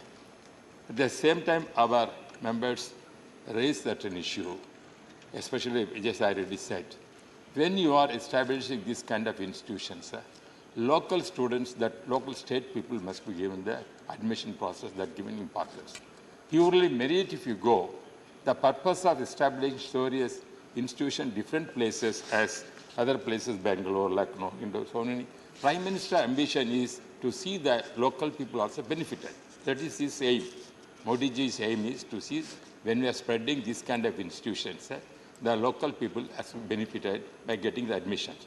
That spirit has to be in the running of the institution. That is what I am requesting. Sir, regarding this excellence, the autonomy, whatever they said, whether some members raised the autonomy of the institution is taken away by introducing this. Sir, this is what is the autonomy, sir? Autonomy is when government is funding, a lot of funding is giving, those institutions accountable to the government also. That is parliament. We are the parliament or assembly, whichever we are giving, that accountability must be there. Because in the name of autonomous, they cannot misuse it. By Vijay Reddy, the allocation as fund has gone to these institutions. But what is happening actually is these institutions are charging very high fees now.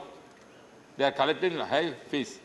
That is why poor people are not able to join these institutions. Therefore, in that respect, that is why I support this Vijay Reddy, what he said. The allocation must be given more and see that poor students also get admitted in that. Sir, regarding the excellency, you said, see, what is the excellency? I could not understand. The excellency, they are telling, even for some institutions are given, private institutions like VIT and the institution, another institution, so many institutions, excellency like that kind of experiment is coming. Sir, this is given some concept attracting a foreign collaboration. For that there's an institution allowed like that. But one dangerous thing is going on in that. Because our friend said that is Cambridge, Oxford, that maybe some institution may be good. But if you see the Western countries, especially Europe and USA and other people, the students' population is going down there. After +2, that is school education, they are not interested to go higher education. They are going to employment, going to distance education, like that they are going. That is the situation happening. In these circumstances, most of the institutions, due to population policy, because that marriage and population, sir, thank you very much, sir, lawyer, as you come over, this problem. What is the Western countries, what is happening here? Due to this population is going down. So marriage is not certain place taking place, even marriage divorce is taking place, even marriage, children are not there. The population of the European, USA countries is going down. Because those institutions, except a few institutions, those institutions have no students there. Where they are getting, our Asian people are going. According to the statistics, 8 lakh students of Indian students are going abroad, are USA, UK, Germany, Australia, these are countries. At the same time, we are attracting only 30,000, 40,000 students from Afghanistan, Nepal, like that they are coming. Therefore, the standard in the name of ranking, they said that going down is only to see some kind of vested interest of the Western countries to belittle our institutions like going rank like that, showing those institutions are high, therefore they are taking our students, they are going there. This is some kind of conspiracy is there. Therefore, just I want to make it finishing that. Therefore, with the excellency when you are telling, these excellency institutions must collaborate, it help to other institutions of our Indian, various institutions, IMNs, management institutes, courses conducted in many institutions in India. Therefore, the standard has to upgrade what these institutions, excellence institutions, helping that. If at all they are helping, you can give that standard. And you have to see that without this kind of sharing their knowledge on our experience to upgrade other institutions, there is no point of giving this kind of excellency. This is my view, sir. Thank you very much. Shri Kanak Medala Ravindra Kumar. Thank you, Chairman, sir, for giving this opportunity. Sir, the Indian Institute of Management Act 2017 itself was enacted with a view to declare certain institutes of management to be institutions of national importance, with a view to empower these institutions to attain standards of global experience in management, management research, and allied areas of knowledge. So, in such a case, the present amendment bill intends to, number one, the very welcome proposal is the President of India shall be the visitor of every institute. Once the President of India is the visitor empowered to appoint one or more persons to review the work and progress of any institute. Sir, there is no clarity in this. The persons to be appointed, what is the eligibility criteria, and what are the standards to be taken into consideration is not defined in this particular bill. The another aspect is, the services of director may be terminated by the visitor in such manner as prescribed. Okay, whenever and under what circumstances director may be terminated, and what are the another things, and another the eminent persons to be nominated by the visitor as the chairpersons. Likewise, as far as the appointment of as a chairperson also, the eligibility criteria and qualifications are not being specified in this act. Coming to the other aspect, with regard to the amendment to section 939, the rules and bylaws of the National Institute of Indian Industrial Engineering, Mumbai enforces before the commencement of the so-and-so, shall continue to apply the National Institute of Industrial Engineering, Mumbai, will necessary modifications and adaptations so far as not inconsistent with the. Now, modifications and who are the competent to make legislation, and whether the rules are framed under this Act, rule enabling power is empowered in this under the Act amendment is not specified.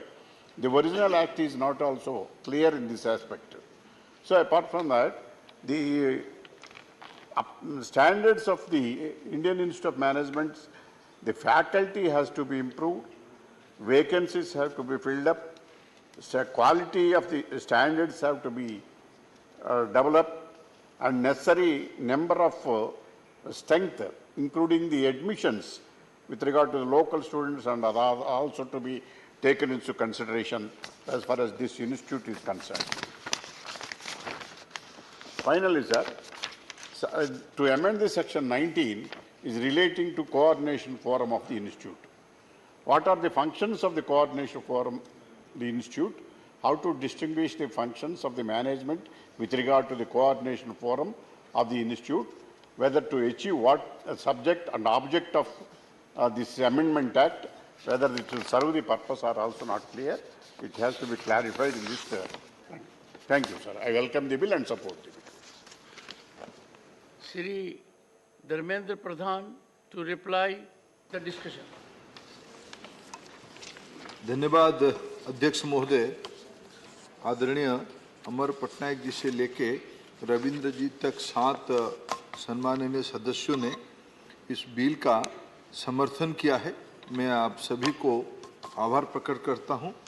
अध्यक्ष जी, आपने इस bill को आज चर्चा तथा पारित करने का अवसर भी दिया, उसके लिए आपको भी सबसे पहले मैं आभार प्रकट करता हूं।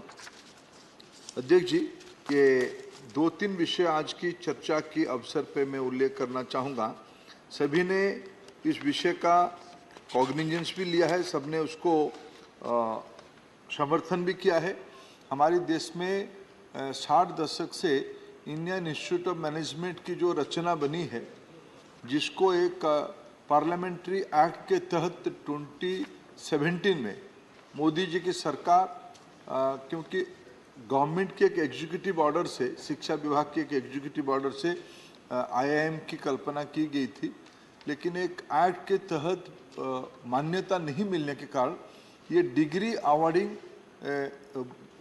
अथॉरिटी कॉम्पिटेंसी उनके पास नहीं था। इसीलिए वो नोमेनक्लेचर उस अच्छे पढ़ाई के उपरांत उसको PG डिप्लोमा कहा जाता था। इस प्रकार के एक एकेडमिक एक्सीलेंस के लिए मूलतः 2017 में उसको इंस्टीट्यूट ऑफ नेशनल इम्पोर्टेंस की दर्जा देना और उसको एक्ट से सपोर्ट करने में वो डिग्री दे पाएंगे, इसलिए 2017 को लाया गया था। उसी में लगभग आज देश में विभिन्न समय से आगे जाते हुए 20 IIM का निर्माण हुआ था। अभी आज आपकी अनुमति के उपरांत national institute of industrial engineering Mumbai, ये 1963 से ऐसा ही एक इंस्टीट्यूट काम कर रही है, सेंटर ऑफ एक्सीलेंस एक प्रकार से है। इनकी core competency logistic and supply chain management में, उसकी टेक्नो इकोनॉमिक मैनेजमेंट में एक विश्व की अच्छे इंस्टीट्यूशन है। देश की सेक्टर की बहुत बड़े बड़े मूर्धन व्यक्तित्व तो उसी इंस्टीट्यूट से पढ़ के बाहर आए हैं। और इंडस्ट्री को बहुत वास्तविक अध्यक्ष जी, हमारे देश में इंडस्ट्री, एकेडेमिया और पॉलिसी मेकिंग की कोई एक बेहतरीन एग्जाम्पल है तो नीति मुंबई उसकी एक उदाहरण है।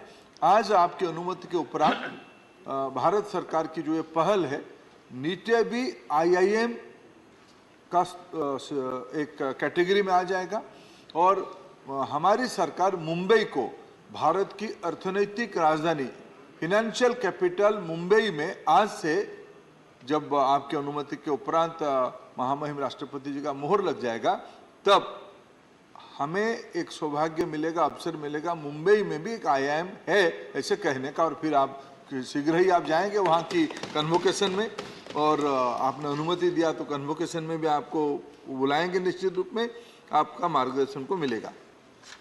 अध्यक्ष जी, एक दूसरी पक्ष है, सभी ने उस विषय को भी रिकॉग्नाइज किया कि आफ्टर ऑल 2017 में तो एक एक्ट आया था, 6 साल हो गया, इसमें परिवर्तन क्या किया जा रहा है और क्यों किया जा रहा है। सबने उसके मेरिट के बारे में कहा, सबने अपना अध्ययन भी किया है, इसीलिए सबने उसको, इस परिवर्तन को, जो 3 चीज़ों में हम परिवर्तन का मोटा मोटी माइन्यूट में मैंने जाते हुए 3 चीज़ों में हमने एक अमेंडमेंट की प्रपोज किया है। उसमें एक, इसको हमारे देश में, जैसे अमर पटनायक जी ने कहा कि IIT भी उतनी ही बड़े ब्रांड है, IIM तो है ही, IIT भी उसकी इक्विवेलेंट, उससे बड़ा ब्रांड भी कहने से गलती नहीं होगी। IIT के गवर्नेंस स्ट्रक्चर है, हमारे देश में NIT के गवर्नेंस स्ट्रक्चर है, हमारे देश में स्टेम एजुकेशन बढ़ाने के लिए आइजर की कल्पना की गई है, 7 आइजर है, उसकी गवर्नेंस स्ट्रक्चर है। 2017 IIM एक्ट थोड़ा उसे भिन्न था। ये सारे की प्रमुख विजिटर होते हैं।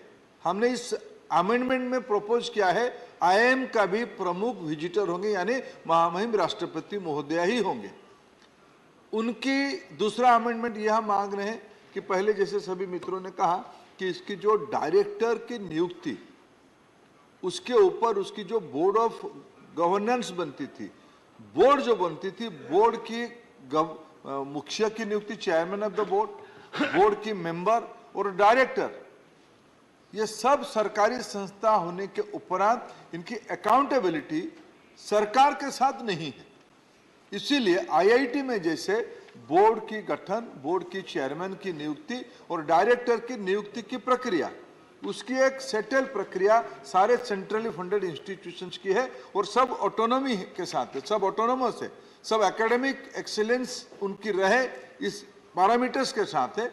हमने इसको बाकी सेंट्रल यूनिवर्सिटी, IIT, NIT, आइजर की इक्विवेलेंट IIM को भी हमने विजिटर्स नॉमिनी, आज बोर्ड ऑफ द गवर्नर की चेयरमैन डायरेक्टर नियुक्ति की प्रक्रिया और उन पे डिसिप्लिनरी एक्शन अगर आवश्यकता है तो लेने की समानता है इस बोर्ड में, इसमें हमने प्रपोज किया है। थर्ड विषय एक उसमें हमने प्रपोज किया है, ये सारे को संचालन करने के लिए कोऑर्डिनेशन बॉडी रहेगा। कोऑर्डिनेशन बॉडी के मुख्य भी एक पर्सन ऑफ एमिनेंस होंगे, उसकी नियुक्ति सरकार नहीं करेंगे, विजिटर करेंगे, यानी राष्ट्रपति महोदया करेंगे। सरकार पैनल भेज सकती है लेकिन विजिटर्स उसकी निर्णय करेंगे। ये मोटा मोटी एक हमने अमेंडमेंट लाया है। एक दो विषय शंका आई है, इसको थोड़ा मैं अगर आपकी अनुमति से उसको मैं क्लैरिफाई कर देना चाहूँगा, क्योंकि वो विषय कहीं ना कहीं वो थोड़ा इसकी पक्ष विपक्ष दोनों विषय चर्चा में आ रही है। मैंने जो हमारे मित्र आंध्र प्रदेश की मस्तन राव बीडा जी ने एक प्रश्न उठाया कि आपने समर्थन उन्होंने किया है, उनकी पार्टी के नेता विजय साई रेड्डी जी ने भी समर्थन किया है। उन्होंने एक प्रश्न उठाया, they raise a very fundamental issue, why you are getting into the autonomy area of institution. I think other member has enlightened that in their speeches, but I would like to clarify that. In other hand, he also raised question why weaker section students are not getting admitted to IIMs. It's a good question. Why the faculty member are not fulfilled to the desirable category? Vijay Sai ji also mentioned that. I agree with that. ये कैसे होगा? दो चीज इकट्ठा नहीं होगा। हम इतना ही मांगते हैं, हम आईआईएम की कोर्स करिकुलम क्या होगा, किस प्रकार के लोग उनको पढ़ाने के लिए आएंगे, यह सरकार की विषय नहीं हो सकती है। यह उस डायरेक्टर, उसकी एकेडमिक काउंसिल, उसकी टीम की विषय होगा। लेकिन जो देश की कॉन्स्टिट्यूशनल रिक्वायरमेंट है, जो हम लोगों ने, जैसे हमारी देश में संवैधानिक व्यवस्था में सेंट्रल एजुकेशन इंस्टीट्यूशंस रिजर्वेशन इन एडमिशन एक्ट 2006, ये सारे एक एग्जिस्टिंग एक्ट है, reservation for students in centrally sponsored institutions.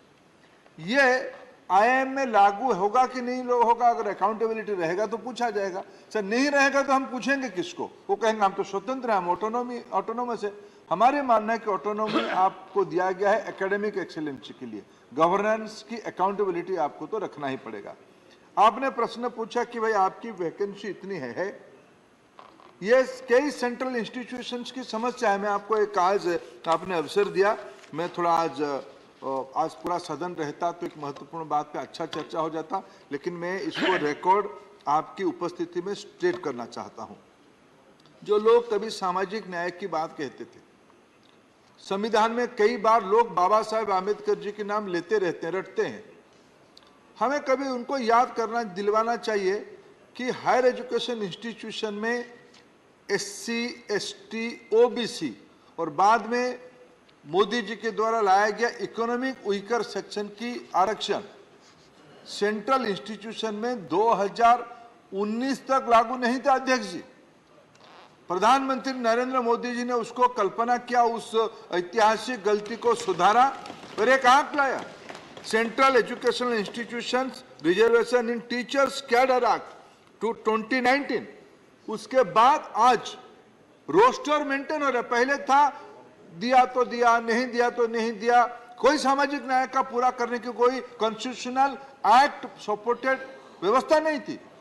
Narendra Modi जी की सरकार उसको व्यवस्था लाया। ये एक्ट भी आने वाले दिनों में सारे इंस्टीट्यूशंस में लागू होगा। आईआईटी में लागू होना शुरू हो गया है, एनआईटी में लागू हो रहा है, सेंट्रल यूनिवर्सिटी में लागू हो रहा है। कुछ राज्य वाले नहीं करते हैं, वो अलग बात है, यहाँ समर्थन करें तो ज्यादा नहीं बोलूंगा। कुछ राज्य लोग सामाजिक न्याय को मानते नहीं है, वो कभी अलग बात करेंगे। लेकिन सर, जो विजय साई जी चिंता किए वो वाजिब है। ये act, Vijay Sai ji, this enactment, this amendment will strengthen constitutional position through parliament to ask, you can ask question, why you are not adhering the Central Educational Institutions Reservation in Teachers Cadre Act 2019. Now they will be answerable. Previously, they were not answerable. That was the reality. So this act is, अब 6 साल के बाद कई जो अनुभव आया, 6 साल के अंदर थोड़ा गवर्नेंस अकाउंटेबिलिटी को, पार्लियामेंट्री आंसरेबिलिटी को थोड़ा हनन हुई, इसीलिए ये अमेंडमेंट को लाया गया। फंडिंग की बात सभी ने कहा है। जो आईआईएम की फिनेंशियल स्ट्रक्चर है उसमें भारत सरकार की लगभग 6,000 करोड़ रुपया का इन्वेस्टमेंट अभी तक है। अभी आज भी जो व्यवस्था बनी है, हिफा की लोन कोई आईआईएम विशेष करके ग्रीनफील्ड आईआईएम लेना चाहेगा उसको आज भी उपलब्ध है। वायबिलिटी गैप फंड की एक व्यवस्था आईआईएम की अंदर है, उसको जिसको जितना ड्यू था सबको सरकार ने दिया है। और आईआईएम अपना कोर्स फीस बनाए, अपना डिपार्टमेंट अपना फीस स्ट्रक्चर बनाए, अपना रेवेन्यू जनरेशन करे, क्योंकि आईआईएम तो कंसल्टेंसी के माध्यम से अपना रेवेन्यू भी जनरेट करता है। बहुत आईआईएम अच्छा कर रहे हैं, सरकार उनको जो टाइमिंगली मदद करना नए आईआईएम को कर रहा है, आगे भी करते रहेगा। फंड की कोई इश्यू नहीं है। हमारे देश में आईआईएम की एक विश्वसनीयता, एक ब्रांड आज दुनिया में, अध्यक्ष महोदय